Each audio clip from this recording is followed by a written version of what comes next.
Qual que é o segundo tipo de raiva? Olha só, prestem atenção. Se vocês entenderem, me peçam que eu repita, tá? O segundo tipo de raiva é assim: eu fico enfurecida e zangada, né? Porque eu noto que eu deixei de tomar, de exigir ou de pedir aquilo que eu poderia, eu deveria ter exigido, tomado ou pedido. Fica parecendo que a culpa é do outro, mas espera lá, será que a culpa é do outro? Eu não fiz, eu não tomei, eu não exigi, eu não pedi, e aí eu fico com raiva. Em vez de eu me colocar na situação de quem recebe e de quem toma, eu vou ficar enfurecida e vou ficar zangada com essa pessoa de quem eu deveria ter exigido, tomado e feito toda a coisa do jeito que deveria ter feito. Isso é muito comum nas nossas relações com os nossos pais, quando a gente não toma a fonte, a origem, e a gente se enraivece e enfurece com eles por coisas pequenas.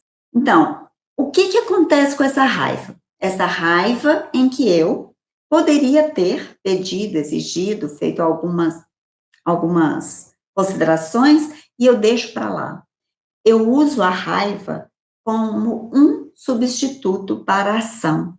E a consequência disso é uma omissão. Eu me omito. E às vezes eu me omito e muito frequentemente jogo a culpa no outro. A culpa não é minha, a culpa é de quem está fora, de quem está no outro lugar, né?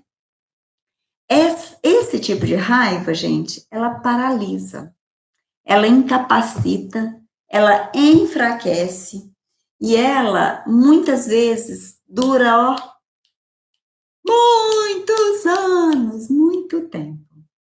Ela também funciona como uma defesa contra o amor. Entendeu?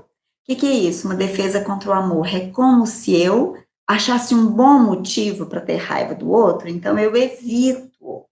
Isso é evitar o amor, né? Quando eu, então, evito, em vez de expressar o que eu estou sentindo, né? Eu começo a ter raiva e eu de alguma forma sustento essa raiva, né? De maneira semelhante, essa raiva pode acontecer na nossa infância, assim. Agora, na infância, ela pode acontecer e ela pode subsistir para a vida toda. Da mesma forma que a gente tem uma raiva aqui, eu acho que o outro é que não me deu, sendo que eu que não exigi. Então, aí, eu estou ficando com raiva do outro, mas a questão é comigo, mas tudo bem. Eu ainda não estou entendendo isso. Agora, o que pode acontecer na infância? Na infância, a gente pode ter uma raiva por não ter, de alguma forma, completado o nosso vínculo, nosso caminho na direção dos nossos pais.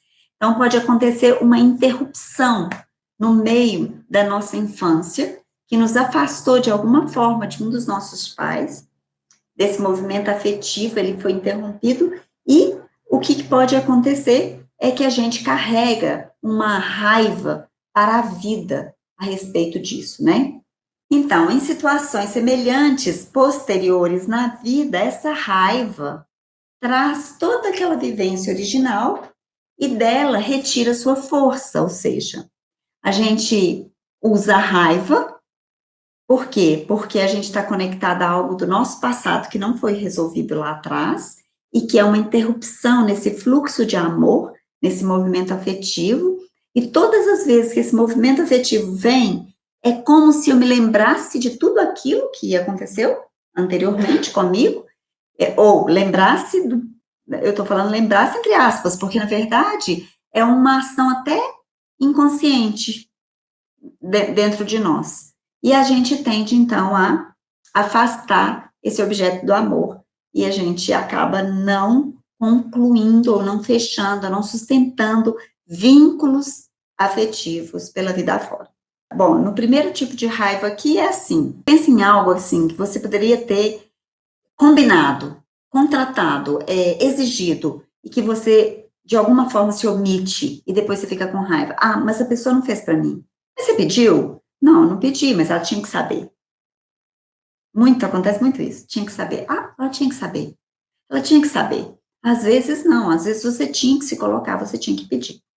Essa história da infância é quando realmente houve uma interrupção no movimento de tomada do amor dos pais por essa criança. Seja porque os pais foram internados, um deles, seja porque eles viajaram para uma viagem distante, seja porque essa criança adoeceu e teve que ficar afastada dos pais, seja por perda de um dos pais, perda mesmo por morte. Então, seja por criança que foi adotada, né? Isso pode acontecer nesses exemplos todos, tá bem?